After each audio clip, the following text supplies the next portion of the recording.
Lahat? Mga gising, magsabing hallelujah! Hallelujah! Amen. So lahat po gising, no? Thank you, Jesus. At magandang araw po sa atin at ako na naman po ang naatasan, mga kapatid, na magbigay po, maghatid ng salita ng ating Panginoong Diyos ngayong umaga. Handa na po ba tayo makinig? Handa na po ba tayo kumain ng pagkain ng ating kaluluwa? Amen! Amen. Palakpakan po natin ang ating Diyos na buhay. Palakpakan natin ang ating Panginoong Jesus. Amen. Hallelujah. Napakabuti po ng ating Diyos. Dahil ang ating Panginoong Jesus, binabago tayo. No? Mula po sa ating dating kalagayan, tayo ay nilagay ng ating Panginoon sa kanyang kawan. No, dati we are lost, but now we are found, mga kapatid. Hallelujah. So, bago po tayo mag-start, inaanyahan ko po yung iba na nasa labas. Pasok kayo, kasi sayang yung message. No? Mahina kasi yung volume sa labas eh. Pasok po kayo, mga kapatid. Yan. Amen. Let's pray to our Lord. Samahan niyo po ako, mga kapatid. Tayo ay manalangin po para sa ating pagtatalakay ng ating topic for this morning. Aming Panginoong Hesus, aming Diyos na banal, purihin ka, O Diyos, sa iyong kaharian. Panginoong Hesus, narito po ang inyong mga lingkod. Kami po ay narito sa iyong bahay panambahan, Panginoon, at kami po ay mag-aaral. Makikinig po ng inyong mga salita ngayong umaga ito. Panginoon, narito po ang inyong abang lingkod. Lord, gamitin niyo po ako ayon sa pagkakalisay niyo sa akin, Panginoon. Anoint me, O God. Gamitin niyo po ang aking buhay, ang aking mga labi na maging daluyan ng inyong presensya, Panginoon. Nawa ang mga mensahe na lalabas sa aking mga labi ay manggaling sa iyo, O God.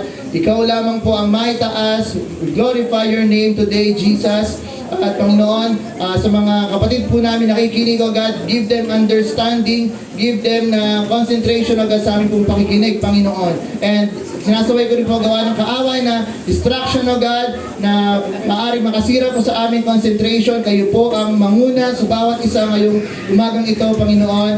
And may your will be done on this place and on our lives, O Jesus. Maraming salamat po muli, Panginoong Jesus. Ito lang po ang aming dalangin. In the mighty name of Jesus we pray. Amen and amen. Palakpakan po natin ang ating Panginoon. Hallelujah. Lahat po tayo gusto ng pagbabago. Amen! Amen. At sa mundo natin ito, marami na pong pagbabago ang inilatag ng mga tao, no? At we believe na dapat ang mga tao magbago para magkaroon tayo ng magandang buhay. Tama. Di ba? Pero ang kailangan ng mundo, hindi pagbabago ng gobyerno, hindi pagbabago ng kung ano man yung mga nakagawian natin, mga kapatid. We need real transformation. Amen? Ano po ba yung real transformation, mga kapatid? Ito yung buhay natin na binago ng ating Panginoong Jesus. Na dati tayo nabubuhay na kasama ang mundo, ngayon kasama na natin ang ating Panginoong Jesucristo. Amen! Amen. At ngayong umaga, mga kapatid, I want all ears because this is a message from God, hindi lang para sa akin, maging para sa ating lahat, mga kapatid. Because real transformation comes from God at from within our lives, mga kapatid. Dapat meron din tayong gagampanan. Hindi lang Diyos ang gagawa, dapat pati tayo, mga kapatid. When Jesus was on the earth, nung ang ating Panginoong Jesus po ay bumaba, galing sa kanyang kaharian sa langit, nagkatawang tao. Ang mission niya, mga kapatid, pagbabago. Kasi ang mga tao, sobrang sama. Diba? Nung panahon pa lang ng Old Testament, ginunaw na ng Diyos ang mundo sa panahon ni Noah. Diba? Nagkaroon ng great flood, mga kapatid. Kung matatandaan natin ang storya, ilang tao ang natira? 8. Ngunit sa 8 iyon, dumami ulit ang mga tao, nagkaroon ulit ng mga bagong lahi, ngunit ang kasalanan ay patuloy na nagaganap, mga kapatid. At sabi ng ating Diyos, hindi na kaya ng mga propeta ko to. Ako na ang bababa para masolusyonan ang problema ng mundo. Amen? Ang ating Panginoong Hesus, hindi siya bumaba mula sa kalangitan para palayain ng Israel sa rehimen ng Roma. Dati po, nung panahon po ni Jesus, ang Israel ay sakop po ng imperyo ng Rome. Ang akala po ng mga Israelites na ang Messiah na darating sa kanila, palalayain sila mula sa bondage ng mundong ito, sa empire ng Roma. Ngunit nagkamali sila, mga kapatid. Ang ating Panginoong Hesus, hindi po siya dumating dito para tayo palayain sa kung anumang mga sistema ng mundong ito, ngunit ang ating kaluluwa ang target ng ating Panginoong Diyos. Amen, mga kapatid. At bumaba siya dito para tayo ay iligtas at turuan sa ating bagong buhay. Kasi aanhin mo yung bagong buhay na binigay sa iyo ng ating Panginoon kung hindi mo siya susundin. Diba? Kaya napakahalaga po talaga ng ating pananampalataya at ang ating pagsunod sa ating Panginoong Diyos. Amen. Amen po, mga kapatid. Palakpakan po natin ang ating Panginoon. And now, we will learn about the life of Paul. Si Paul na naman. Siyempre si Paul po ang ating kapatid talaga na tinawag ng ating Panginoong Diyos, na siya, kilala po si Apostle Paul bilang Saul. Yun po yung dati niyang pangalan, mga kapatid, na noong bago siya na-transform, kung babasahin natin sa Bible, sa story, napakasama po itong tao na to. Ngunit walang imposible sa ating Panginoong Diyos. Kahit gaano ka man kasama, kahit gaano ka man na nagkukulang, ang ating Panginoong Diyos ang magbabago sa iyo. At magpapalago sa iyo. Amen. And now, Paul spoke about his transformation. Basahin natin, Ephesians 2, 1-3. As for you, you were dead in your transgressions and sin, in which you used to live, when you followed the days of the world, and of the ruler of the kingdom of the air, the spirit who is now at work in those who are disobedient. So, nung tayo, dating buhay natin, mga kapatid, tayo daw ay sumasabay sa agos ng mundong ito. Kung saan tangayin, dun tayo napupunta. Mga kapatid, but so 3, all of us who live among at one time, gratifying the cravings of our flesh. Dagi tayong pinagbibigyan natin yung ating katawan. Mga kapatid, kung anong naisin ito, desires and thoughts, sinusunod natin. Like the rest, we were nature deserving of God's wrath. Deserving tayo, mga kapatid, sa galit ng ating Panginoong Diyos dahil lubos tayong mga makasalanan. At sabi sa Ephesians 2:4-5, but because of His great love for us, sa pag-ibig ng ating Panginoong Diyos sa atin, God who is rich in mercy, made us alive with Christ even when we were dead in transgression. Patay na po tayo lahat sa ating mga kasalanan. It is by grace you have been saved. Dahil sa awa ng Diyos, tayo iniligtas. Amen. Hindi dahil sa mabuti mong gawa, hindi dahil nagsimba ka, hindi dahil gumagawa ka ng mabuting bagay dahil ka naligtas. Dahil sa grace ng ating Panginoong Jesus. At wala na pong ibang dahilan, wala na pong iba ang makakapagligtas sa atin, kundi ang ating Panginoong Jesus po lang. Amen. Amen. And the transformation is complete sa Ephesians 2:10. For we are God's handiwork. Tayo daw ay ginawa ng Diyos. Handiwork, masterpiece, mga kapatid. Created in Christ Jesus para daw to do good works. Tayong mga followers. Followers tayo no? Since we are Christians, we are followers of Jesus. Amen. Hindi tayo followers ni Kong.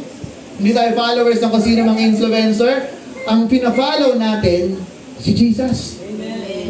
So, since we are following Jesus, we are created to do good works. Kung anong ginawa ng ating Panginoong Jesus, gawin din natin. Amen. Amen? Which God prepared in advance for us to do. So, yun po talaga. Ang mga mabubuting gawa, mga kapatid, nagagawa yan ng mga Kristiyano out of our love for God. Amen. And that shows our real transformation. Kasi kung ikaw, you are professing a Christian pero hindi nakikita sa iyo ang mga mabubuting gawa, you are not yet transformed. Amen. Amen? Mga kapatid, mahirap po ang pagiging Kristiyano. Hindi lamang po tayo naglalaro dito. Hindi to playground. Ang Christianity, ang ating pag-follow kay Jesus, it is a battlefield. Meron pong paglalaban between spirit and the flesh. Amen. Ganun po kahirap ang buhay Kristiyano, mga kapatid. But mapalad tayo, since God is a good God, He transformed us to a new creation na kayang gumawa ng mabubuting bagay out of the abundance of His love. Amen. Grabe po ang kabutihan ng ating Panginoon Diyos, no? And the real transformation that the Bible offers to men, ang transformation na ito, hindi na po ito kayang baliktarin ng mundo. Kung ikaw ay kay Kristo ka na. Walang pwedeng umagaw sa iyo mula sa kamay ng ating Diyos. Amen. Hallelujah. Napakabuti po ng ating Panginoon. So, dito tayo, focus tayo kay Apostle Paul, mga kapatid. Si Apostle Paul, di ba, sabi ko nga, bago siya naging apostol, napakasama po nitong tao na to. And ang history po ni Paul, napakaunti lang po nung nasulat nung kanyang nakaraan. Pero mas marami pong naisulat nung siya po'y nagbago. So ganun po yung istorya natin sa ating Panginoong Hesus. Hindi na niya tinitingnan yung mga dati mong mga nagawa. Sa kanya, burado na yon kasi bago ka na eh. Diba? Hindi na ikaw ang nasusunod sa sarili mo kung hindi ang ating Panginoong Hesus na. Yes. Amen. Diba? Ganun po. Ang ating kapatid na si Apostol Pablo, siya po, nung bago siya nagbago, isa siyang mataas na katungkulan sa mga Pariseyo. Napakatalino niya. Sa lahat ng matalino, baka siya na yung mga pinaka. Elder siya, mga kapatid. Baka sa gobyerno, napakataas ng posisyon nito. Alam niya ang law, sa Mosaic law. Yung sa Old Testament, di ba, lahat yun, 10 commandments, tapos gumawa ng mga bagong law ang mga Pariseyo. Si Paul, mga kapatid, sa ulado na yun. From start to end. Di ba? Pero to si Paul, ayaw niya kay Jesus. Kasi si Jesus, nung bumaba ang ating Panginoong Hesus, kung napapansin niya, sino ang kalaban ng ating Panginoong Hesus? Yung mga nagbabanal-banalan. Yung mga akala nila sila yung gumagawa ng kabutihan, pero deep inside their hearts, they are just following the law out of obligation. Kaya yun din po yung trouble natin, mga kapatid. Kapag ikaw sumusunod lang sa Diyos dahil ayaw mo lang maparusahan, iba po yun sa pagsunod dahil mahal mo ang ating Panginoong Diyos. Magkaiba po yun, mga kapatid. So, mga Pariseyo noon, sumusunod sila dahil takot sila sa ating Panginoon. At dahil ginagawa nila yan out of obligation and out of responsibility. Ngunit, babasahin natin, ang ating kapatid na si Pablo, na-encounter niya ang ating Panginoong Jesus sa road to Damascus. Nung siya'y papunta sa Damascus, mga kapatid, para usigin ang mga Kristiyano doon, mga follower ng ating Panginoong Jesus, bigla siyang tembuang. May blinding light na nagpakita sa kanya. Nabulag po si Apostol Pablo. At tinanong niya, Panginoon, sino ka? Anong sabi ng ilaw? Ako, si Jesus na iyong pinag-uusip. Amen. So simula noon, mga kapatid, nagkaroon ng conviction ang ating kapatid na si Apostol Pablo na sinabi niya, oh my God, in-acknowledge niya na Diyos niya at Panginoon niya ang ating Panginoong Jesus. So, ibig sabihin, mga kapatid, ng ating Panginoong Jesus ay totoong Diyos. Na hindi po sinasabi ng claim na iba na siya'y propeta lamang. Ang sinasabi kasi ng iba, napasabi lang ng, oh my God, si Apostol Pablo kasi para sa gulat lang. Hello, hindi pa po uso yung expression na yun noon. Mga kapatid, yung mga expression na ginagamit ng tao ngayon, hindi pa yun uso noon. Oh my God, wala pong ganun. Sa kanila, kabastusan po yun. Ang magsabi ng, oh Diyos ko. Kasi ibig sabihin, tinatawag mo ang Diyos dahil lang sa mga walang kabuluhang bagay, no? Pero ngayon, walang takot ang mga tao. Tawag ng tawag sa Diyos dahil lang sa kalokohan. Hindi sila natatakot. Hindi sila nahihiya sa Panginoon na nagdalag sa kanila. Amen. So mga kapatid, sa transformation ni Paul, may matututunan tayong 7 features sa kanyang transformation. Excited na ba tayo? Amen. Ang una, mga kapatid, simula na nagbago ang ating kapatid na si Paul, he began to have faith in the Savior. So, hindi po si Pablo ang may pakana ng pananampalataya niya. Dahil nagpakita ang Diyos sa kanya, by the blinding light, doon naniwala si Pablo. So mga kapatid, maging yung pananampalataya natin, hindi natin pwedeng maipagmalaki sa ating Panginoong Diyos na, Lord, ako naman ang unang nagtiwala sa iyo eh. Hindi, mga kapatid. Ang ating Panginoong Diyos ang nagre-reveal ng kanyang sarili sa iyo, sa akin. At nang dahil lang tayo ay pinagtaan ng ating Panginoon ng kanyang mga gawa, nakapakinig tayo ng kanyang mga salita, doon tayo nagkaroon ng pananampalataya. Amen. Palakpakan po natin ang ating Panginoon. Mga kapatid, ang pananampalataya na ibinigay sa atin ng ating Panginoong Diyos, hindi yan agad nagsisimula na malaki agad. Ang pananampalataya nga, minsan, sinahalin tulad lang sa isang buto ng mustasa. Pero ang pananampalatayang singlaki ng buto ng mustasa, kayang magpagalaw ng isang bundok mula dito sa kabila hanggang doon. Ganun lang po kaliit yan, ha? Paano pa yung malalaking pananampalataya? Ano pa ang kayang gawin nun sa buhay natin? Kaya napakapalad natin, mga kapatid, because Jesus has planted faith sa atin, mga kapatid. At ikaw, bilang anak ng Diyos, it is your responsibility to nurture that faith. Amen po? Huwag mo yang pababayaan. Huwag na huwag kang magdududa sa ating Panginoong Diyos. Huwag na huwag kang magdadalawang isip sa kapangyarihan ng ating Panginoon.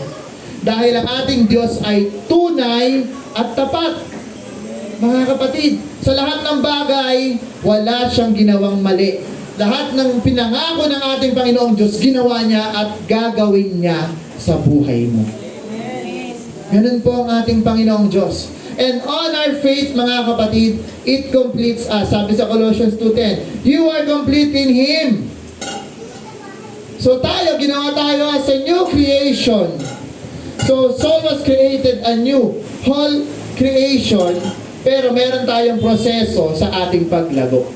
Nung tayo binago ng ating Panginoong Diyos, para tayo nag-start ulit bilang sanggol sa pananampalataya. So kaya ngayon mga bagong Kristiyano, pag bago pa lang sila, hindi mo sila agad pwedeng bigyan ng mga doktrinang sobrang bibigat. Kasi hindi pa nila maintindihan. Kailangan nila malaman yung mga basic.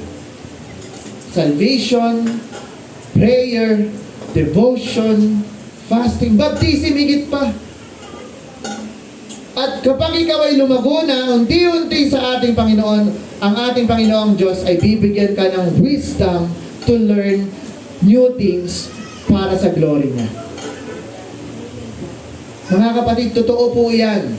Dahil kahit sa aking karanasan, mga kapatid, nung ako'y nagsimula bilang Kristiyano, para sa akin, walang dating ang salita ng Diyos. Sa tuwing nakikinig lang ako, mga kapatid, parang lumalabas lang siya. Pasok, labas. Ngunit, kapag ikaw ay binigyan ng ating Panginoon ng maturity, ako naniniwala kasi ako, mga kapatid, ang maturity, it comes from God pa din. Hindi mo pwedeng pilitin niya na gusto kong mag-mature. No! Maturity comes from God alone. Kasi dumarating ang panahon na nag-iiba na ang kaisipan mo. Ibig sabihin nun, nandun na yung transformation mo na dati hindi mo maintindihan ang salita ng Diyos, ngayon naiintindihan mo na siya. Kaya mga kapatid, patuloy lang tayong manampalataya sa ating Panginoon. Kung sa ngayon hindi mo pa maintindihan ang mga bagay-bagay, pag-pray mo sa ating Panginoong Diyos na patatagin ang pananampalataya mo dahil ang ating Panginoong Diyos ay mabuti sa mga naghahanap sa Kanya. Magpatuloy lang tayo, mga kapatid. Have faith in your Savior. Kung sa ngayon, level 1 ka pa lang, di natin alam sa mga susunod na panahon, level 2 ka na, level 3, level 4. Hanggang sa tawagin ka na ng Panginoon, di mo akalain magiging pastor ka pala. Diba? Di ba kayo natutuwanan na gamitin kayo ng ating Panginoong Diyos? Mga kapatid, lagi nating ipanalangin na tayo ay palaguin at palaguin ng ating Panginoong Diyos araw-araw. Huwag kayo makontento na hanggang dyan na lang ang alam nyo, mga kapatid. Amen po. Palakpakan po natin ang ating Diyos. And then number 2, fervor in supplication. Nung si Paul po ay nakakilala sa ating Panginoong Jesus, mas lalo siyang sumipat sa pananalangin. Tayo po ba, masipag po ba tayo mag-pray? Amen. Dapat lang. Dahil it is our means of communicating to God. At dapat, masipag tayo mag-pray, masipag din tayo makinig Amen. ng Word of God. Dahil ang pakikinig ng Word of God, ito naman ang pangungusap ng ating Diyos sa atin. Amen po? Amen. Amen. Kaya, ugaliin natin mga kapatid na huwag tayo magmintis sa mga gawain. Dahil pag nagmintis tayo, sayang. Yung mensahe sana na para sana sa'yo yun. Kasi minsan napapansin nyo, no, pag may tinuturo, parang ako yun ah. Ang ating Diyos ang nangungusap sa'yo. Dahil mahal ka niya eh. Diba? Ayaw ka niyang mawala, ayaw ka niyang maligaw. So ang ating Diyos, simula nang tayo binago, patuloy lang yung paggabay niya sa atin. So dapat, pag tayo ay nagbago na mga kapatid, dapat makikitaan na tayo ng kasipagan. Amen po? Palakpakan po natin ang Panginoon. And then third point mga kapatid, dapat maging faithful in service. Dapat matuto tayong maglingkod. Wala pong boss na Kristiyano. Amen? Wala pong Kristiyanong palamando. Gawin mo nga to, gawin mo nga yan, gawin mo nga yan. Ang totoong lingkod ng Diyos. Siya ang nangungunang gumawa Yes, amen. at nagtuturo sa kanyang mga kapatid. Ganun po ang perfect teaching. Yes, nandito na tayo sa era na ang pagtuturo is through sermon, through PowerPoint, pero ang best teacher nga, ika nga, is by experience. Paano mo may a-apply yung mga tinuturo sa'yo? Alam mong mabuti magbigay, dapat kang magbigay. Alam mong mabuti ang gawain, umattend ka ng gawain. Yes, amen. Amen po mga kapatid. Amen. Hallelujah. And bilang Christian mga kapatid, we are to serve and love one another. Hindi mo lang pinaglilingkuran ang sarili mo. Kung ikaw may ipaprioritize, syempre una ang Diyos. And then family mo. Pero, minsan nga, mas matimbang pa ang pamilya mo sa Panginoon. No? Kasi sila yung tunay na nagmamahal sa'yo. Pero mga kapatid, mahalin nyo rin yung family nyo sa mundong ito. Huwag nyo silang tigilan na sharean din. Amen. Dahil kayo ang nilagay sa mga pamamahay nyo para maging ilaw at asin. Kapag meron pa kayong mga members ng family, kamag-anak na hindi pa nakakakilala, sharean nyo lang sila sa kabutihan ng Diyos sa buhay nyo. Pakilala nyo si Jesus sa pamamagitan kung paano kayo mabuhay, paano kayo mag-serve. Kasi kung nakikita nila, uy, every Sunday nagsisimba yan o hindi nalilate. Na, makikita nila, ganun pala yung mga Christian, punctual. Kahit walang time card. Na pumupunta ng 9 o'clock, pag 9 o'clock ang usapan. Mga kapatid, Amen. sa simpleng bagay, tayo sinusukat ng ating Diyos. Yes, amen. Kaya dapat maging faithful tayo sa ating paglilingkod sa ating Panginoon.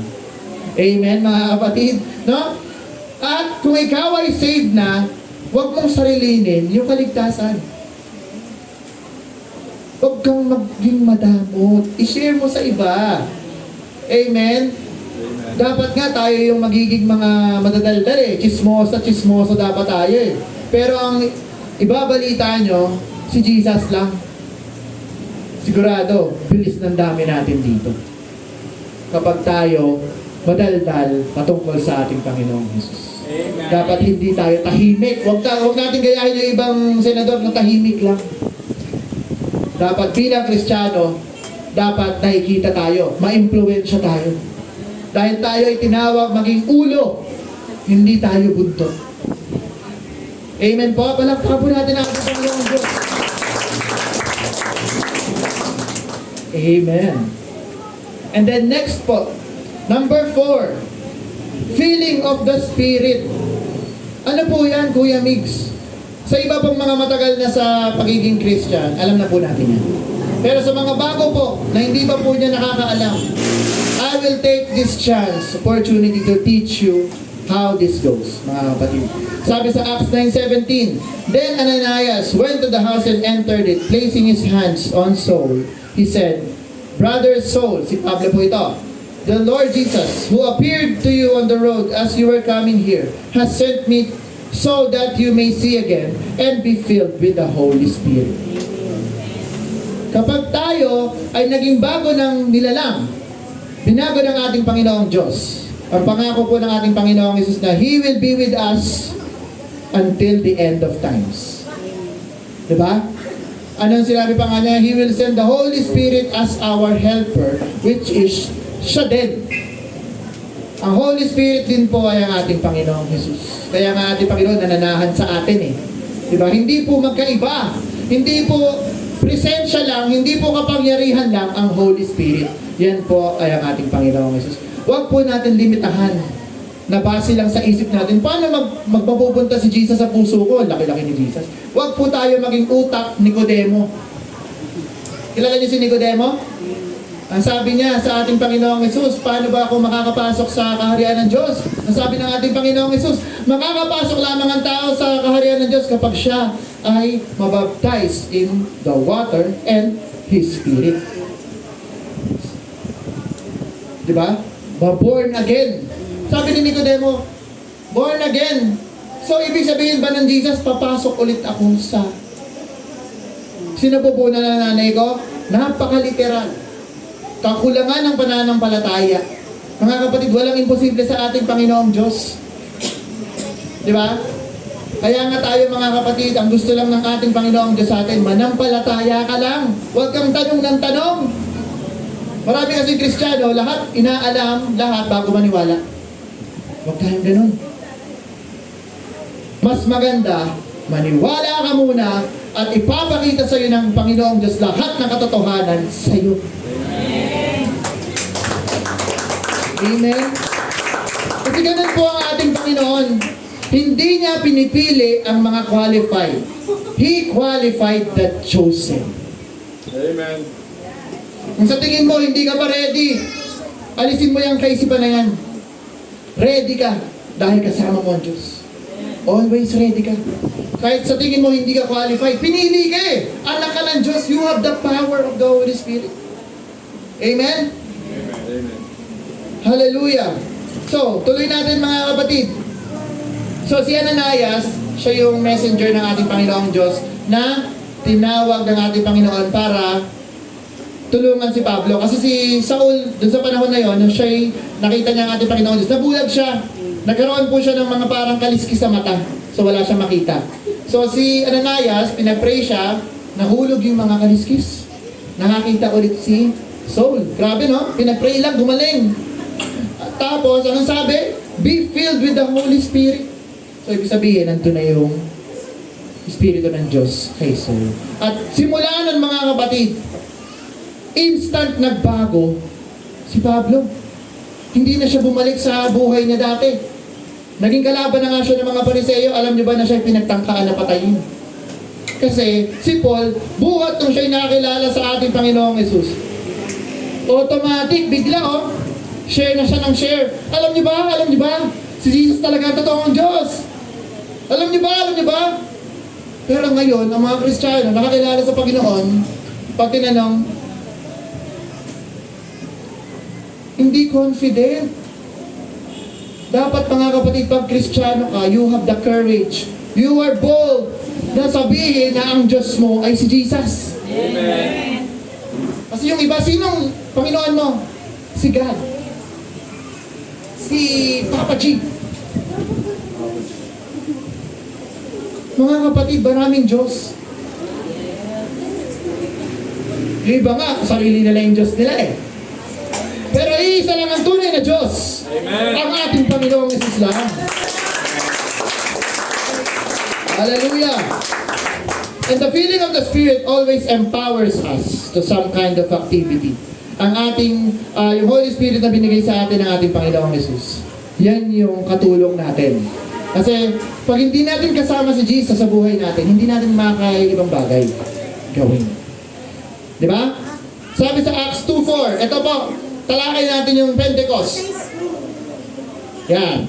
Sa mga hindi pa po nakakaalam, it's time for you to know this. All of them were filled with the Holy Spirit and began to speak in other tongues. Papaliwanag ko po yan. As the Spirit enabled them, this is they received the Spirit or the gift of tongues. Mga kapatid, noong panahon na yon, sa Pentecost, there is a huge festival na may mga ibang lahi po na dumadating. So, ang mga Jews, they welcome other foreign countries.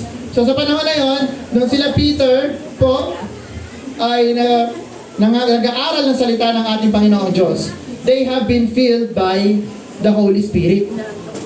At nung sila ay na-fill ng Holy Spirit, mga kapatid, they have spoke in tongues. Totoo po yun, yung pagkasalita ng ibang wika. Totoo po yan, it's written. Hindi po yan bagong bagay, no? Totoo yan, nangyari na yan noon pa. And the reason for that is to give glory to the Lord. Kasi nung panahon na yon, may mga Chinese, siguro may mga ibang lahi, nagsalita sila ng wika ng mga bisita nila. Di ba? So nagtaka yung mga siguro sabi ng mga European, ng mga taga-Greece, oh, ba't marunong magsalita niya ng salita ko? Mga hindi nag-aral yan.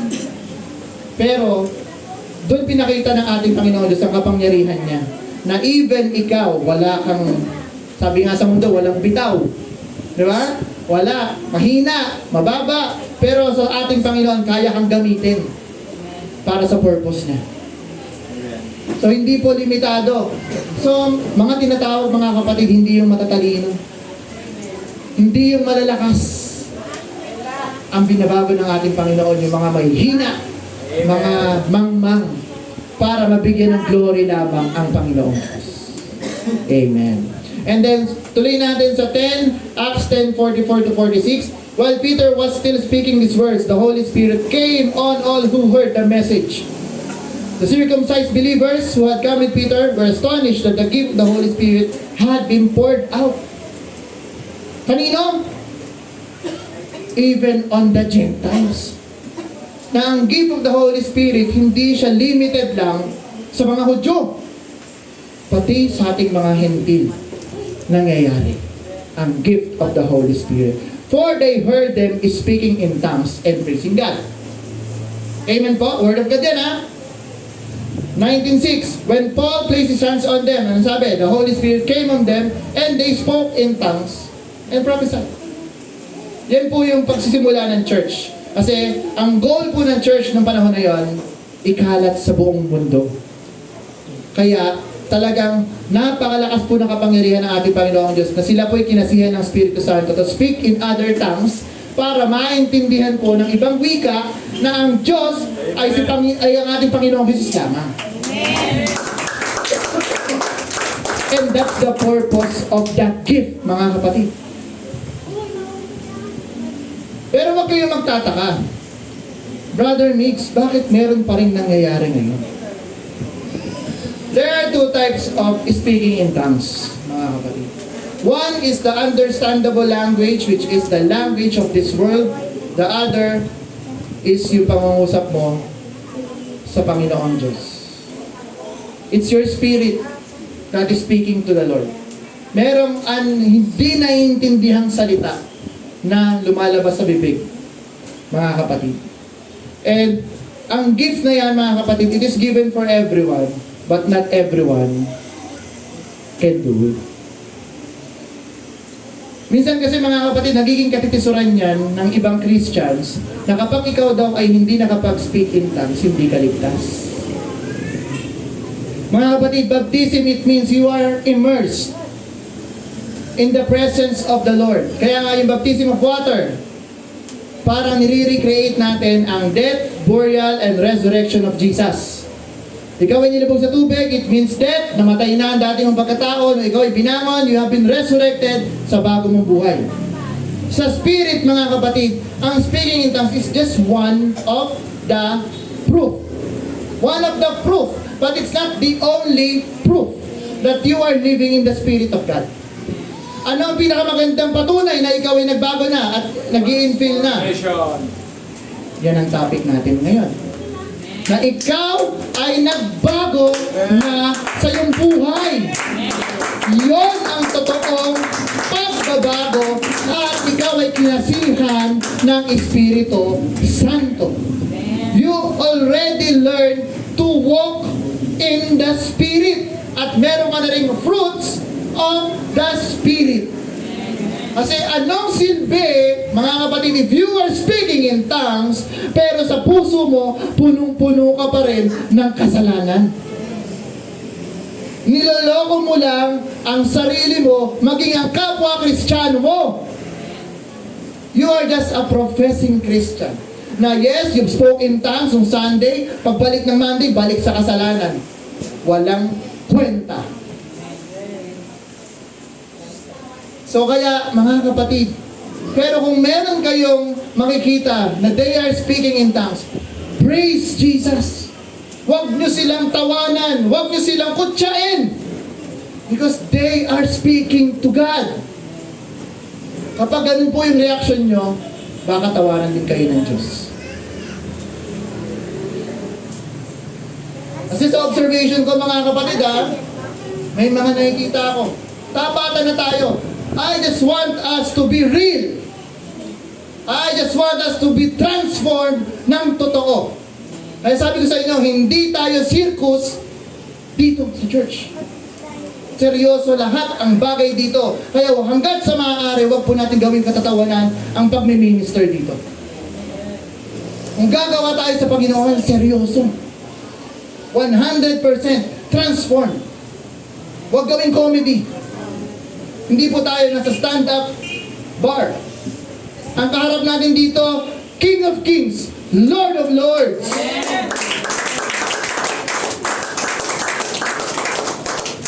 Mga kapatid, kung kayo talaga ay tunay na may indwelling at infilling of the Holy Spirit, you will always and always praise God pag may nakikita kayo mga kapatid nyo na napupusko sa salita ng Panginoon. Matutuwa pa nga kayo eh. Hindi kayo mag-aalam, ay, ano ba yan? Pero sa mga bago, understandable. Okay, lusot kayo. Hindi nyo alam eh. Pero once na alam nyo na, but you still don't believe and don't accept, it's on you. Kaya nga, faith and obedience sa ating Diyos na buhay. Amen po? Takpan po natin ang ating Diyos. Kasi the Spirit of God is real. Totoo yan. He works. Diba sabi nga sa kanta natin eh, even when I don't see it, He's working. Even if you don't feel the Spirit of God, He's still working. Ang Espiritu ng Diyos, hindi siya nagbabase sa feelings mo. Na, Lord, di kita maramdaman. Hindi problema ng Diyos yun. Kasi ang presensya niya nandito. Kahit hindi mo siya maramdaman. Ang problema, yung puso mo. Amen. Kaya hindi mo siya nararamdaman. Kasi malayo ang puso mo sa Diyos. Di ba dapat pag naglilingkod ka, pag mahal mo ang Diyos, dapat excited ka, dapat masaya ka. Pag nakikinig ka, dapat nandun yung pagtutok mo, nandun yung pananampalataya mo na, Lord, thank you dahil sinasaway ako. Lord, thank you kasi nakapakinig na naman ako ng salita mo. Dapat ganun po yung mindset natin. Huwag po tayo mag-isip ng mga kung ano-ano mga bagay na hindi maganda, lalo-lalo na sa ating mga kapatid. Kung sila ginagamit ng Diyos, praise God. Pag hindi ginagamit ng Diyos, pag-pray na gamitin ng Diyos. Lahat tayo may gagampanan. We are the body of Christ. At lahat ng parts ng body of Christ may silbi. May function. Mga kapatid, so let's walk in faith. And let's ask God na tayo mamunga ng mga bagay ayon sa Spirit. Amen. Mga kapatid, hindi yan part ng pinag-aralan ko, but God is talking to us. Gustong iparating ang ating Diyos sa ating lahat. Mga kapatid, If you are convicted, patuloy kayong makinig. Because I know God is in this place. Amen? Tuloy tayo mga kapatid. Number 5, formation of behavior. So, when a person is transformed by the power of God, there is a formation in Christian behavior. Nagbabago po yung ating buhay. Sabi sa 2 Corinthians 5:17, therefore, if anyone is in Christ, he is a new creation. The old is gone and the new is here. Amen? So, meron pong mga bagay na nire-retain. Ang sabi po ng iba, may nagtanong na po niyan eh, kapag ako ba ay naging new creation, babaguhin din ba ng Diyos lahat, pati yung personality ko? Ang sagot po, hindi. Kung ikaw, palabiro, bago ka maging Christian, nung ikaw'y binago ng Diyos, magiging palabiro ka pa din. Pero sa tama na. Itinatama niya pa din yun. Kung ikaw ay seryosong tao, palabasa ka ng libro, nung ikaw'y bago magkakilala sa Panginoong Diyos, nung ikaw'y binago niya, nandun pa rin yung traits mo. Kasi ang ating Panginoong Diyos, ang gusto niya, mga mabubuting bagay. Ang mga mabubuting bagay sa Kanya, hindi niya na yan tatanggalin. Pero yung mga masasamang bagay na nakugalian natin, i-erase niya yan. Tanggalin mo yan. Kung dati kang mahilig sa sugal, tatanggalin niya ng Diyos. Dati kang naninigarilyo, dati kang nainom ng alak, tatanggalin niya ng Diyos. Kasi masama. Diba? Pero yung mga mabubuting bagay, sa ating transformation, nare-retain niya. Amen? And then, let's check on Paul's characteristics.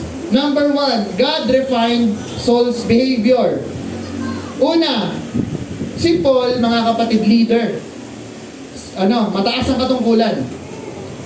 Some people are leaders as well. Marami tayong leaders, di ba? Sa gobyerno, sa school, yung mga teacher, they are counted there as leaders. People followed him. Follow leaders. So, mga kapatid, ang ating Panginoong Diyos, He calls for leaders. No? So, tayo mga kapatid, dapat matuto tayo na mag-lead. Amen po? Hindi dapat tayo lagi lamang na nakaupo lang. We should learn kung paano tayo manguna. Lalo-lalo na sa mga ama ng tahanan. This is the message for us. Na tayo ang ulo ng tahanan. Tayo naglilingkod sa Panginoong Hesus. At ang ama, ang ulo ng tahanan, dapat manguna. At ang asawang babae, anong sabi sa Bible? Submit yourselves to your husband. Mga kapatid. Amen po mga nanay? Amen. Magpapasakop sa asawang lalaki. Parang mahina. Amen. At asawang lalaki, mangunguna at mamahalin ang asawang babae. Amen. Ganun po mga kapatid, ang gusto sa atin ng ating Panginoong Diyos. And then next po, Paul has strong willpower. So si Apostle Paul, mga kapatid, matindi po yung pagdisiplina niya sa sarili niya. Kasi siya po ay isang Pariseo, pinalaki sa batas. So, aware siya sa mga ginagawa niya. Hindi rin po uso sa mga Kristiyano ang taklesa. Wala pong Kristiyano dapat mga mali-mali. Hindi po uso yun. Pag Kristiyano, dapat lagi tayong sa katotohanan. Mga kapatid. Kaya nga tayo itinatama ng ating Panginoong Diyos. Diba? Kaya nga ayaw ng Panginoon Diyos yung mga pamali-maling tao eh. Tapos madalas napapamura pa. Pag nagkakamali, di ba? Yung mga madalas, yung mga ganun sa mga iba eh. Pag ganun, pag nadulas lang. Dapat lagi po tayo may presence of mind. Mga kapatid. Ano ba po yung traits ni Paul? Persistent. Ano po yung persistence? Ito po yung kakayahan na tumagal. Endurance. Matyaga. So dapat tayo mga kapatid, matyaga din tayo kung tayo binago na. Wala pong Kristiyanong mainipin na kapag nag-preach ng napakatagal, nagre-reklamo na, gutom na ako, pastor. Ang tagal naman niyang preaching mo. 1 oras na. Noon po, 2 oras ang preaching. Sa mga dati po, Naranasan ko yan, 2 hours. Sakit na ng tiyan ko eh. Bata pa ako nun eh. Alas 2 ang uwian. Kaya niyo yan? Ngayon? Oo, pagkatapos nun may evangelism pa. Kakain lang ng late. O, nalipasan na ng gutom. Tapos pupunta pa yun, mag-house to house pa yun. Uuwi gabi. Kaya niyo? Ang generation ngayon, generation ng mga tamad. May social media na daw. Pero alam niyo ba, ang pinaka-best na form of evangelism? Physical. Kasi dun makikita talaga ang effort. House to house. Amen po? Kaya nga masipag yung ating pastor, dinadalaw ko kayo eh. Kasi gusto niya, maramdaman niya yung presence sa Panginoon. Sa presensya niya. Kasi minsan, medyo awkward kasi pag online eh, di ba? Naka-off cam pa. Hindi natin alam, may ginagawang iba. Totoo? Multitasking. Ganyan na po kasi tayo eh, sa mundo. Imbis na masaya yung oras, pakikinig, pwede naman ako magluto muna. Ano ka, si Martha? Kilala niyo si Mary and Martha? Si Martha, masyadong naging abala sa mga gawaing bahay. Na nakalimutan niya na kung ano ang mas mahalaga. Ang pakikinig sa salita ng Diyos. Pag oras po ng pakikinig, makinig. Pag oras ng paglalaba, maglaba. Ang sikreto, ano? Kuya Migs, time management. Huwag maglaba ng alas 3. Huwag magluto ng alas 3. Pwede naman yung gawin na ibang oras. Pag Bible study and prayer meeting, ilaan niyo yung oras nyo. Ina-reserva nyo na yan. Kay Lord to. Kay Jesus tong time na to. Walang aagaw nito sa akin. Kaya sa akin nga po minsan eh, naliliit lang ako gising. Kasi noon talaga doon naka-attend. Kasi ang pattern po ng tulog ko is natutulog ako from hapon, 12 to hanggang shift to. Ngayon ang ginawa ko para makasali man lang, natutulog ako maaga. Pag uwi ko, tulog ako, gising ako tanghali. Para alas 3, mag-attend. It's a matter of diskarte. Kasi nakikita ng Diyos yung willingness mo eh. Paano mo gagawa ng paraan yung mga pagkukulang? Walang oras, gumawa ka ng oras. Tama? Ganon. Pag mahal mo ang isang tao, di ba? Nung mga nanliligaw kayo, yung nililigawan kayo, takas-takas pa kayo. After school, di ba? Nagkaka-oras para sa isa't isa. Kahit walang oras. Sa Panginoon, dapat gawin nyo yun. Kahit punong-puno na, busy-busy na sa lahat, maglaan tayo ng oras para sa Panginoon. Amen. Palakpakan po natin ang Panginoon. Be persistent. Sabi sa Philippians 3:14, press on toward the goal to win the prize for which God called me. Ang goal natin mga kapatid, ano ba? Alam niyo bang goal niyo bilang Christian? Baka hindi. Goal niyo, makasama natin ang ating Panginoong Jesus for eternity. Amen. Kung ngayon pa lang, ayaw mo sa gawain, baka ayaw mo sa piling ng Diyos. Yes, amen. Amen? Kung ngayon pa lang, ayaw mo magsimba dahil pagod ka, baka ayaw mo sa piling ng Diyos. Ang ating Panginoon na kapahingahan. Diba? Madalas, dahilan pa, bakit di nakasimba? Puyat po kagabi. Bakit napuyat kagabi? Cellphone. Kayo na po makakasagot niyan. Mga kapatid, maging tapat lang tayo sa Panginoon Diyos. Doon po makikita yung real transformation natin. Kasi kung ganun pa rin tayo, walang pagbabago, baka hindi ka pa nabago. Baka nandun ka pa rin sa luma mong pagkatao. Sinasabi mo lang, pero hindi pa talaga nagbago. And that is dangerous. Kasi akala mo ligtas ka, pero hindi pala. In the end, ano sasabihin ng ating Panginoon Diyos sa mga kumakatok? Sa door of heaven. Marami pong kakatok doon. Sasabihin nila, Panginoon, Panginoon, kami po ay nagpagaling by your name, Jesus. Kami po ay nagpalayas ng mga masasamang espiritu using your name, Jesus.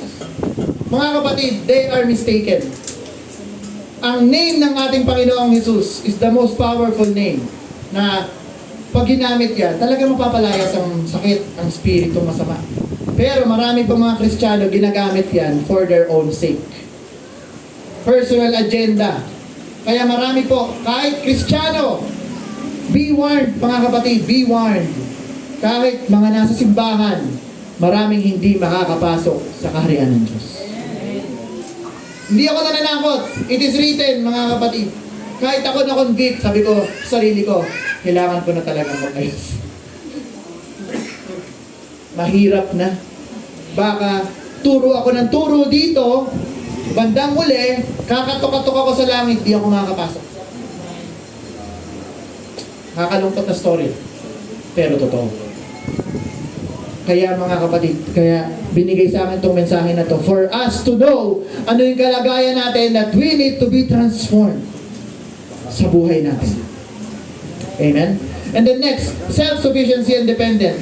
Si Saul mga kapatid, sabi nga po ng ating pastor kanina nung Sunday school, may trabaho. Bagamat siya'y naglilingkod sa ating Panginoong Diyos, hindi niya inasahan ang mga miyembro na bigyan lang siya ng bigyan. May trabaho kahit nagpapastor. May mga ganun po. Kasi sila, naniniwala sila na God shall supply all our needs according to His riches and glory. Amen po? Hindi naman po masama na magtanggap. Amen. Pero masama kapag pinasukan ka na ng greediness, ng self-agenda. At yan po yung madalas na nagiging downfall ng lingkod ng Diyos pag nasilaw na sa love of money. Ang pera hindi masama. Ang masama ay ang pag-ibig sa pera. Amen. Kasi ang pera kasangkapan yan. It's means for trade. Kasi hindi ka mabubuhay pag wala kang pera. Manghihingi ka lang, wow. Pahingi pagkain, pahingi. Trabaho ka. Ang Panginoon Diyos ayaw sa tamad. Banatin ng buto. Magtrabaho, kumita, at ihandog sa Diyos. Dahil sa ating Panginoong Diyos nanggagaling ang lakas, ang buhay mo. Sa Kanya galing lahat, talino mo. Kaya dapat lang talaga natin na mag-offer tayo sa Diyos. Diba? Kaya nga, the topic is offering our lives. Pero mga kapatid, just to clarify, hindi po masama ang tithes. Kung gusto mo magbigay ng tithes, it means the tenth. Kasi, tenth of your earnings. Kung gusto mo 20th pa, ibigay mo, go lang. Bigay mo sa Diyos. Wala pong pumipigil sa'yo. Diba sabi nga, kung gusto mong piso, bigay mo rin, basta masaya ka. Pero sa tingin mo, karapat-dapat ba? Ang worth ba ni Jesus is just 1 peso? Sa tingin ko, hindi. Alalahanin niya yung nagbigay sa, sa templo, na byuda. Magkano binigay niya? 2 barya. Pero yung baryang yun na yung buong buhay niya. Sa pagbibigay, let's be generous. Batid ng Diyos yung ating nasa puso. Kung alin ba ang kaya mong ibigay, alin ba yung willing mong ibigay. It's between you and the Lord. Reminder nga lang, faith and obedience. Amen? It's always by faith. It's always by faith. It's not by knowledge, by faith. Kung anong pinanampalatayanan mo sa buhay mo, yun. Sumunod tayo sa Panginoong Jesus. Palakpakan po natin ang Diyos. Ano pa? Paul is bold. Hindi po yung bold. Ibig sabihin matapang. Ready. Anytime. Pag tinanong mo, sino ba Savior mo? Jesus. Paano ka naligtas? By God alone, by the grace of God, by through faith, by hearing of His Word. Dapat ready kayo. Kasi once na tayo ay tawagin na ng ating Panginoong Diyos for the mission, ready dapat tayo magpagamit. Hindi pwede na, Lord, teka lang, wait lang. Impake lang ako, Lord. Marami pa akong prepare. No, we should always be ready to be used by God. Amen? And pagiging bold, mga kapatid, hindi naman sa makikipag-tuelo ka, ano ka lagi sa mga ibang denomination na, hindi, ganito, makikipag ano ka na, debate. Mga kapatid, wala pong magandang maidudulot ang debate. Ang dapat nating gawin, gumawa tayo ng mga bagay that will always glorify God. Sa tingin mo, sa debate, nanalo ka, does it glorify God? Nagkaroon ka ng galit. Kasi mali yung paniniwala niya eh. Tama ako eh. Mali ako. Nagalit ka. Parang si Moses. Bigyan ko ng sample si Moses ha. Si Moses, inutusan ng Diyos para kausapin ang bato para lumabas ang tubig. Kasi nauuho po ang Israelites sa disyerto. Sa sobrang kulit ng mga Israelites, si Moses nawala. Nawala sa sarili. Ang ginawa sa bato, hinampas. Pat! Lumabas ang tubig. Pero, ano naging consequence? Hindi siya nakapasok sa lupang pangako. Tamang puso, maling pagsunod. Mga kapatid, dangerous kasi pag hindi tayo sumusunod ng tapa sa Panginoon eh. Sabi nga eh, ang isang bagay na halos tama, mali pa din. Almost true. It's still wrong.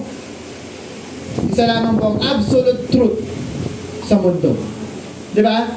So, ang partial na pananampalataya natin sa Panginoong Diyos, it is wrong faith.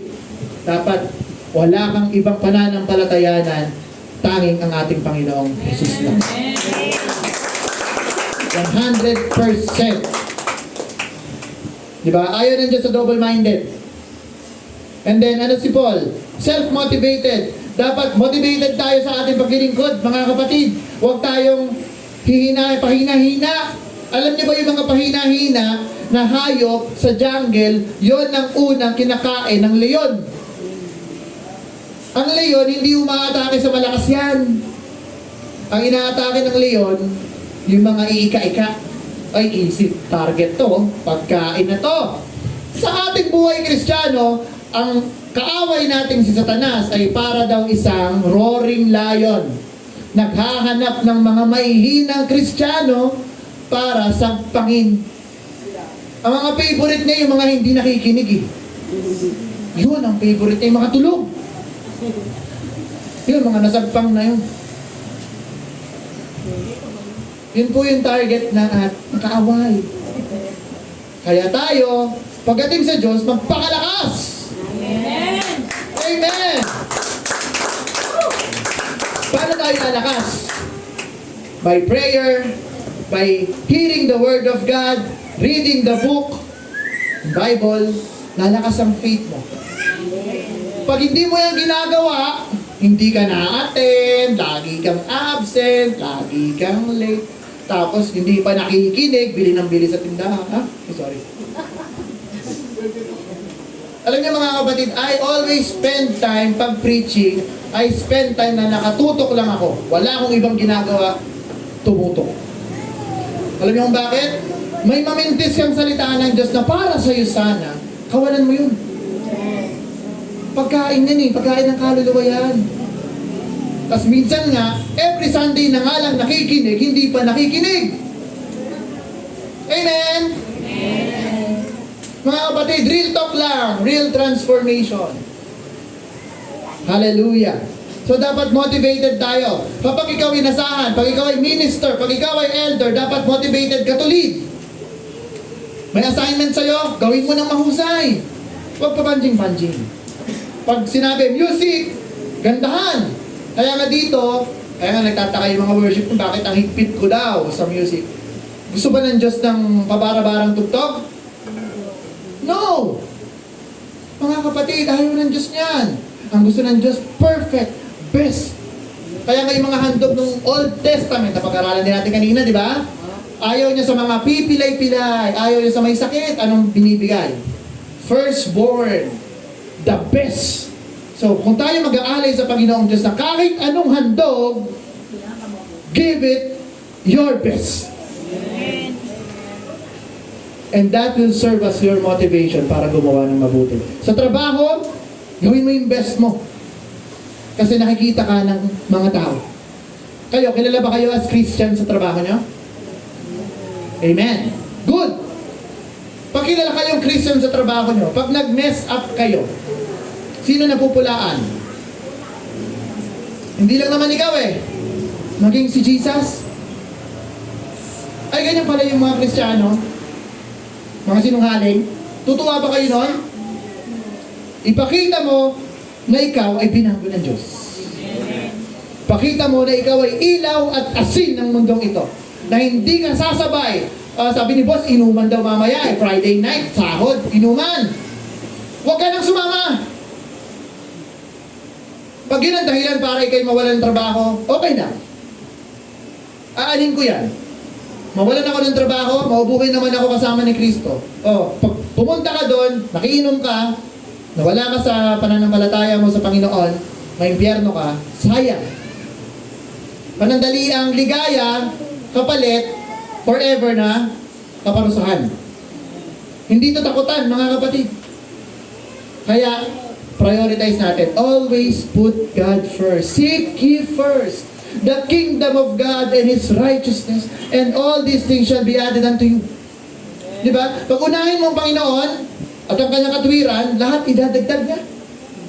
Hindi ka na pagkukulangin. Mawalan ka ng negosyo, mawalan ka ng trabaho, wala ka ng paki dyan. Bahala Diyos sa'yo. He will provide. Amen? Palakpakan po natin ang ating Diyos. Ganun po.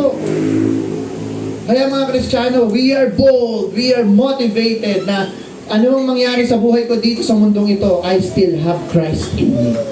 In Christ, I can do all things. For He is with me who strengthens me. Diba? Ganun po ang ating Panginoong Jesus. Grabe. And then last, si Paul po ay isang napakadaldal na tao. Pag Kristiyano, madaldal ka dapat, bawal ang tahimik. Share lang ng share.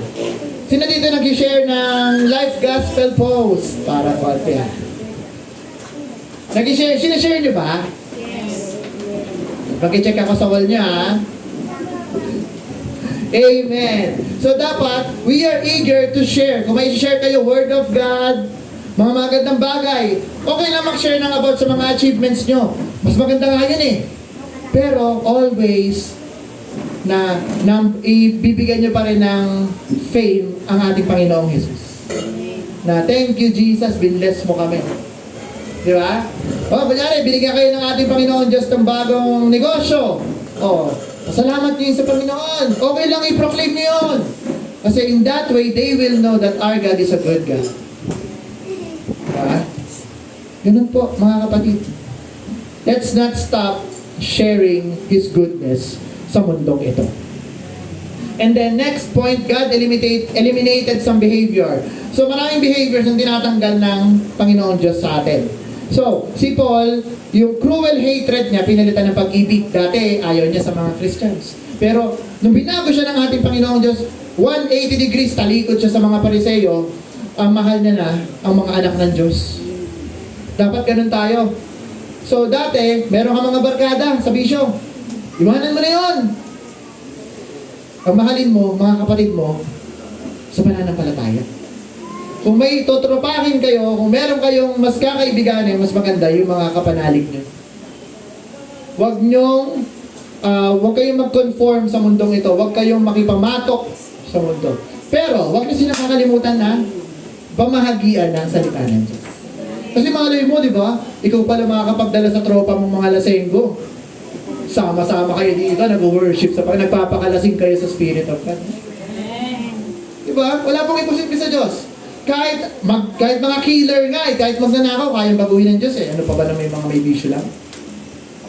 Huwag po natin na lilimitahan ang kapangyarihan ng Diyos. Yan po yung natutunan ko eh. Na huwag natin lilimitahan ang power ng ating Panginoong Diyos because with Christ, everything is possible. Amen.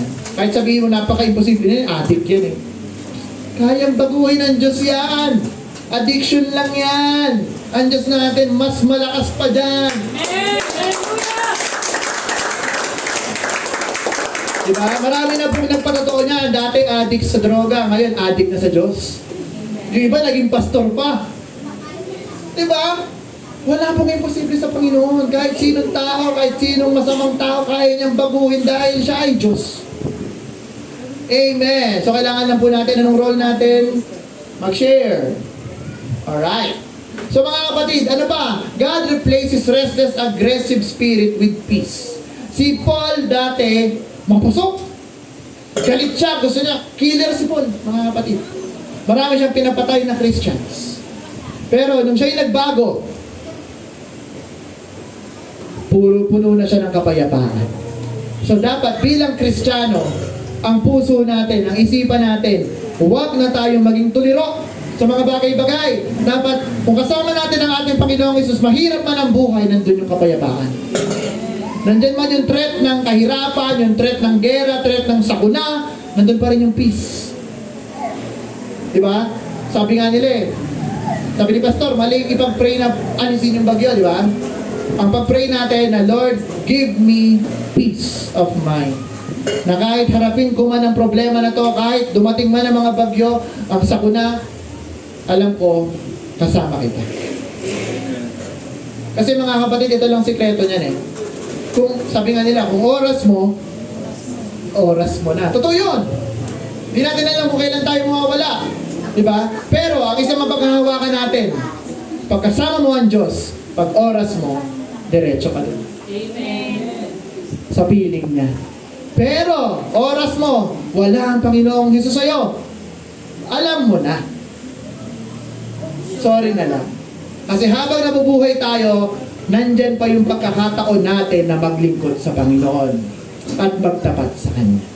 Hanggang siya'y bumalik mula sa kalangitan. Totoo po ang pagbabalik ng Diyos, ang second coming. Babalik po ang ating Panginoong Hesus. At totoo rin po na may life after this na buhay natin, mga kapatid. Diba? Minsan kasi akala po ng mga tao sa labas, pag namatay ka na, finish na. Hindi po. May eternity, mga kapatid. At yun po yung i-goal natin bilang Christian na habang buhay tayo, mabuhay kasama ng Diyos. Amen. Amen.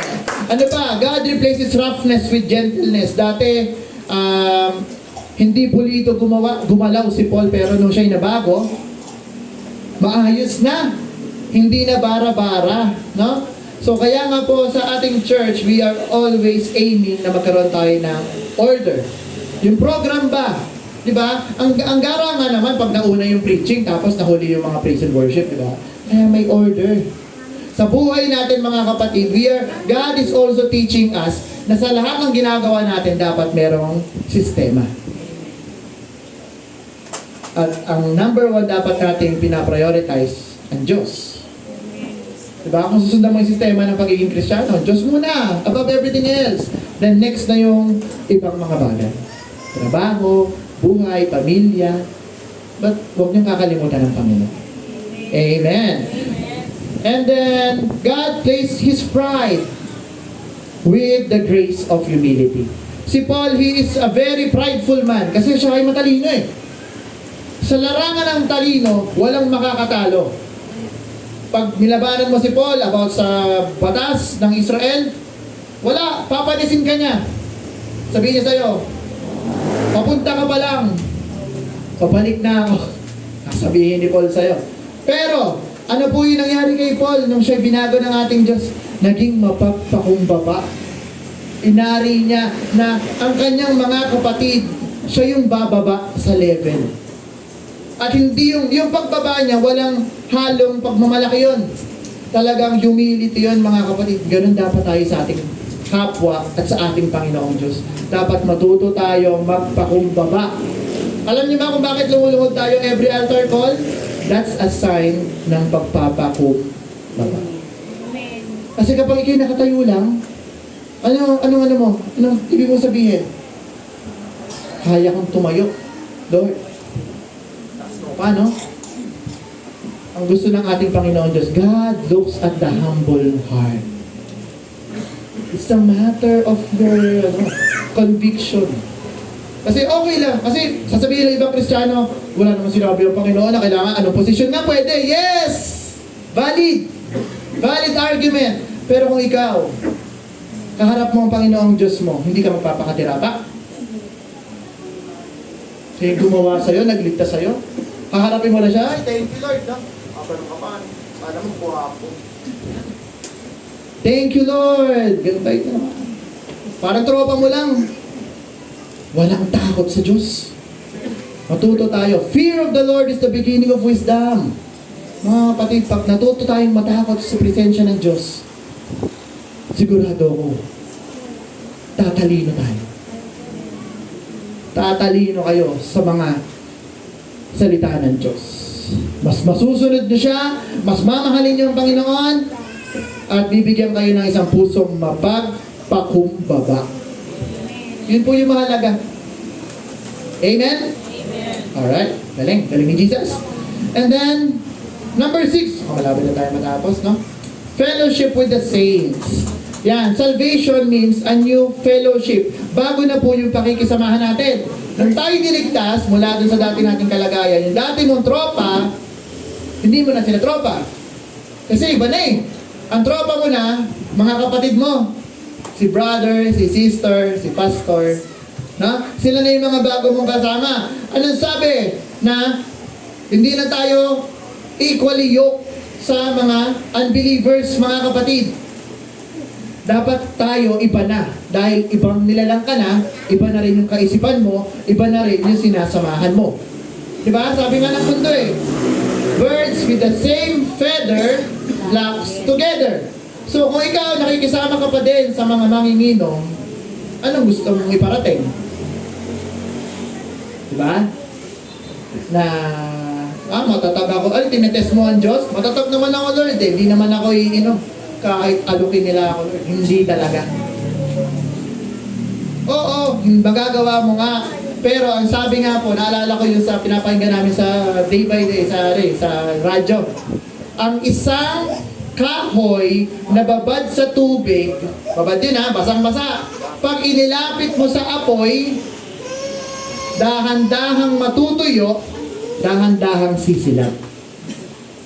Ganyan po yung ating kalagayan bilang Kristiyano. Oo, basang-basa, drench na drench tayo ng Spirit of God. Pero nandun ka palagi sa temptation, sa apoy.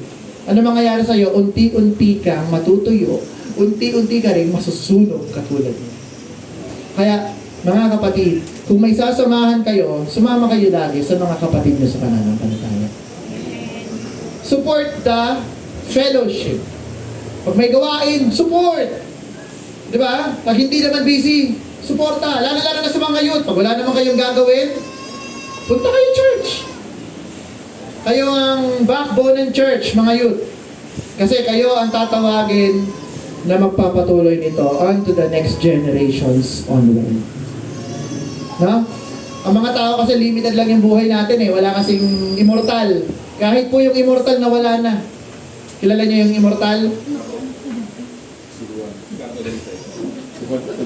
Yung panahon pa daw ng dinosaur, buhay na. Nawala na din. Minsan nga, nag-sorry nga ako kay Lord eh. Kasi sabi ko, kailan kaya siya nangyari? Sabi ko, Lord, sorry. Kaya mga kapatid, mag-ingat din po tayo sa mga salita natin. May power po yan. Lalo na pag ang pananampalataya mo malakas sa Panginoon, nangyayari yan. Kaya kung may sasalitain kayo mga bagay, siguraduhin yung mga mabubuting bagay, mangyayari sa buhay niya. Sabihin niyo, I am a child of God, kakayanin ko to!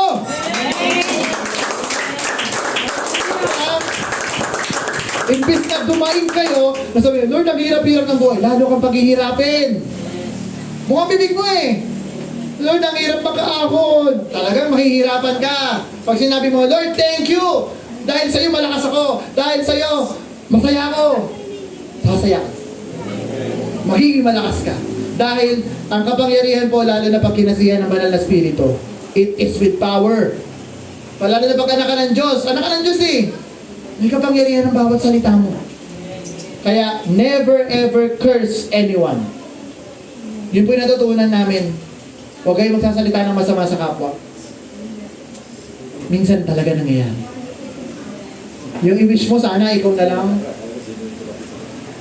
Huwag na. mas maigi manahimik ka na lang kung may sasabihin kang masama. Kung may sasabihin ka, pawang mabubuting bagay lang. No? Palakpakan po natin ang ating Panginoon Diyos.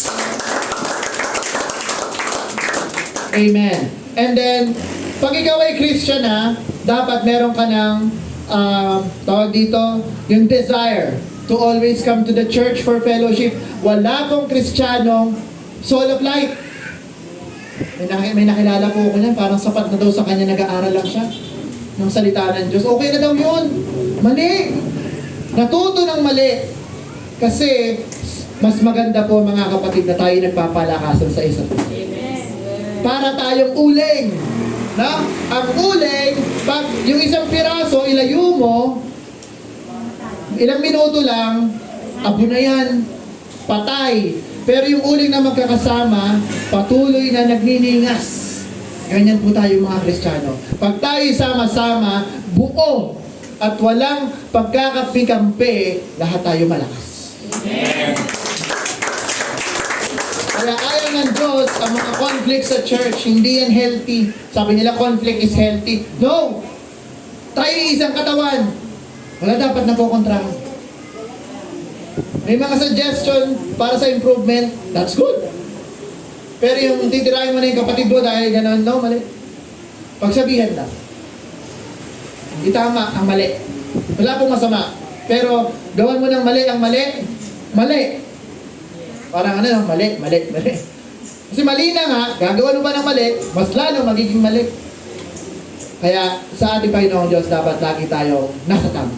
Amen. Amen. So, sige, talon tayo sa 7. Sa 7, forgiveness rendered. Eto mga kapatid, si Ananias, dun sa Acts 9:17, sabi niya, natakot siya dito eh. Kasi si Ananias, lingkod siya ng Diyos. Kilala nila si Saul na yun yung nagpapapatay sa atin eh. Tapos, Lord, uutusan mo ako na ipag-pray yan. Mamaya pag gumaling yun, patayin ako yan. Mamaya siya na yung magpapatay sa atin. Pero, dahil siya ay anak ng Diyos, si Ananias, sumunod siya nang walang tanong-tanong sa ating Panginoong Diyos. Ganun po minsan tumawag ang ating Panginoon eh. Tatawagin ka niya sa most awkward way. Na minsan, kukonbik ka niya, oy, sharean mo naman yung chismosa mong kapitbahay. Yung kaaway mo na for 20 years, no? Hindi kayo nag-uusap. Tapos chinichismis ka palagi. Kinunbik ka ng ating Panginoong Diyos. Kausapin mo, sharean mo. Sumunod lang tayo, mga kapatid. Dahil ang ating Panginoong Diyos, alam niya ang ginagawa niya. Walang lingid sa Kanya. Tayo lang kasi mga tao, mahilig tayo mag-overthink. Yan yung term na yan eh. Overthink. Ini-evaluate muna lahat. Teka, masisave ba ito pag sineran ko? Baka naman di niya ako tanggap. Ang dami ng tanong sa isip. Last 2 minutes. Ang daming tanong sa isip.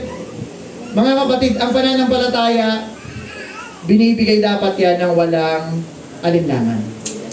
Yung pagsunod natin, walang alinlangan dapat. Pag sinabing gawin mo, gawin mo.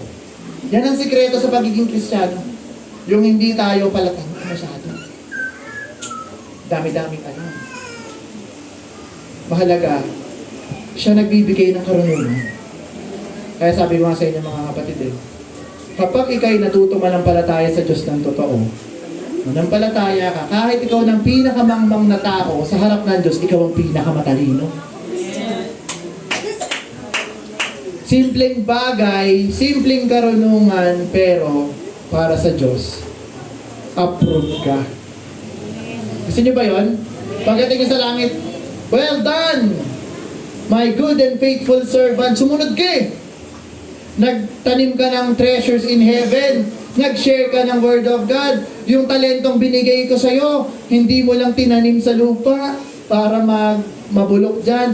Pinarami mo. Ano ba yung mga talento na yon? Iba-iba pong bagay kasi ang interpretasyon ng talents eh.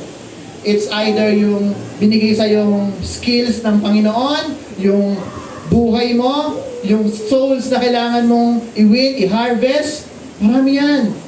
Kaya mas maganda, gawa lang tayo ng gawa para sa ating Panginoon. Kasi by the end of days, aanihin natin lahat yan. Amen. Naniniwala kayo? Na lahat ng ginagawa natin dito, may pag-ani yan doon sa kalangitan. Kaya nga, you reap what you sow. Lahat ng tinanim mo ay aanihin mo. Lahat ng tinali mo dito sa lupa ay tatalian din sa langit. Kung ang tinalian mo dito kasalanan, makikita dun sa record, ay, anak, dahil mo namang kasalanan. Pero sa dulo, napakabait ka naman. Pero konti lang rewards mo. Kasi hindi ka gumawa ng gumawa eh. Diba? Kasi naniniwala ako mga kapatid, yung reward natin sa langit, hindi yan pantay-pantay. Niwala kayo. Kasi ano, ba't sinabi ng ating Panginoong Diyos na mag-ipon kayo? Kasi may aanihin tayo. Hindi tayo mag-iipon ng yaman sa lupa na nasisira lang at kayang nakawin. Doon, nandun yun, nakarecord, nakatarak yun. Ngayon, nagsimba si ano? Si Sister Wen. Nakinig yan. Good, last moment. Langit points. Langit points, no? Ano yan. Tumulong sa kapwa today. Okay, good. Ay, tinawanan yung pilay. Minus. Pero joking aside mga kapatid, lahat ng ginagawa natin, mabuti, masama, alam ng Diyos. Walang lingid sa Kanya, no? Kahit tumawa kayo dyan, totoo yun. Yung mga bagay na ginagawa natin, maliit man o malaki, lahat yan alam. Bilang ng Diyos ang buhok natin. Ilan ang nalagas kanina pag ligo mo, alam niya. Ilan ang tumubong bago, kaya nakangati yung ulo mo, alam niya din yun. Mga kapatid, ganun kakapangyarihan ng ating Panginoon. So, conclusion. Kanina pa sana ako tayo, pero konti na lang ha. Konti na lang. So, ang 7 traits po na dapat natin matutunan for our real transformation. Faith in the Savior. Matutong manampalataya sa ating Panginoong Jesus lamang. Huwag na sa iba. Huwag manampalataya sa sarili na kaya mo na ikaw lang. No. Only Jesus lang. Next, fervor in supplication. Pag ikaw ay transformed na, dapat kakikitaan ka na ng kasipagan. Passion. Masipag, umattend, masipag magbasa, masipag makinig, masipag mag-share ng Word of God, masipag mag-aral ng salita ng Diyos. No? Amen? Number 3, faithful in service. Dapat tapat sa paglilingkod. Naglilingkod hindi dahil gustong makakuha. Naglilingkod dahil gusto ng ganansya. Hindi. Naglilingkod tayo dahil gusto natin magbigay. Yan po yung essence sa pagiging Kristiyano. Giving. Loving and giving. Kung mahal mo ang kapwa mo, marunong ka magbigay. Hindi ka kapik lang ng kapik. Kasi sa pagbibigay, doon natin may papakita yung pagmamahal natin, mga kapatid. And then 4, feeling of the Spirit. Ang Spirito ng Diyos, hindi lang siya nakikita as proof sa speaking tongues, nakikita rin siya sa kung paano ka mabuhay kasama ang ating Panginoong Diyos. Yun ang mas magandang proof na pwede mong sabihin sa kapwa mo na ikaw ay Kristiyano. Kahit hindi ka magsalita, kahit hindi ka mag-share, nakita na ang pagbabago sa buhay mo, maniniwala sila na buhay ang Diyos na pinaglilingkuran mo. Amen? Kasi mga tao natingin yan sa results. Hindi yan natingin sa galing magsalita. No. Kasi maraming mas magaling na speaker kaysa sa atin. Di ba? Yung mga followers nila, milyon. Tayo, ilan na ba tayo dito? 50? 60? Sila milyon followers. Pero, ikaw, pag ginamit ka ng Diyos, mag-glorify mo ang ating Panginoon. Kahit isa lang makinig sa'yo. Masayang-masaya ang mga anghel sa langit. Woo! Nag-share siya, no? Woo! May maliligtas na naman. Diba? Alam niyo ba na every soul na nanunumbalik sa ating Panginoong Diyos, libo-libo, thousands, tens of thousands of angels are celebrating for just one soul. So ayaw niyo nun, na may kamag-anak kayo, na isama niyo dito, nakakilala sa Panginoon, nabaptize, naturuan ng maayos, lumago. Pagdating dun sa awarding ceremony sa langit, sino nag-invite dyan? Siya na. Ang galing! Woo! Tapos ikaw, pagdating mo sa langit, ilan na-invite mo? Hindi ka makapagsalita, no? Wala, Lord. 0. Nandun ka nga. wala ka namang reward. So gusto natin ng reward? Ano pala tayo? Formation of behavior. Yung mga ugali natin, binabago ng Panginoon. From glory to glory, nagiging mas mabait tayo. Nagiging mas bright yung mukha natin. Nung makasalanan tayo, ang pangit. Pangit mo. Pangit tayo. Pero nung anak na tayo ng Diyos, pogit magaganda tayo sa harap ni Jesus. Diba? Mas guwapo pa tayo kay Ding Dong Dantes, kay Marian Rivera. Daig pa natin sila sa harapan ni Jesus. Niwala ko yun. Diba? Amen yun mga kapatid, dahil new creation na tayo. Ang ating Panginoon hindi tumitingin sa outward. Sa puso yan, tumitingin sa puso. Then, number 6, fellowship with the saints. Dapat lagi tayo active, present sa mga gawain. Amen po? Can I get an amen? Amen. Yan. Support tayo sa gawain, mga kapatid. And then last, forgiveness rendered. Kung tayo binago talaga, makikitaan tayo ng pagpapatawad. Ang isang Kristiyanong hindi nagpapatawad, hindi rin patatawarin ng Diyos. So, kung may nagawa sa iyong masama ang kapatid mo, patawarin. Hindi yung pagpapatawad na pinatawad mo tapos wala nang pansinan. Yon ay idea lang ng mundo. Yung pagpapatawad na forgive and forget. No! Ang magkapatid, mga kapatid, magkagalit man yan. Pag nagbati yan, magkapatid pa rin yan. At hindi magbabago ang samahan niyan. Kung ano ang samahan nila noon, ganun ang samahan ngayon dapat. Ganun po tayo tinanggap ng ating Panginoong Diyos, hindi siya nagtangi. Tayo makasalanan. Alalahanin niyo si Prodigal Son. Sige, last na lang, sorry last 2 minutes, sorry. Alalahanin niyo si Prodigal Son. Ninustay niya na lahat ng kayamanan ng kanyang ama. Nabuhay sa kalayawan. Nung wala na, bumalik, tinanggap ulit ng ama.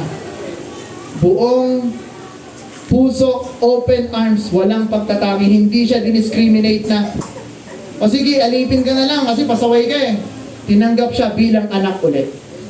Ganun po ang pagmamahal sa atin ng Panginoong Diyos, na kahit tayo lumayo sa Kanya, kapag tayo'y magbabalik sa Kanya, nag-aantay lang ang ating Panginoong Diyos sa pagbabalik mo. Sa pagtawag mo sa Kanya, mga kapatid.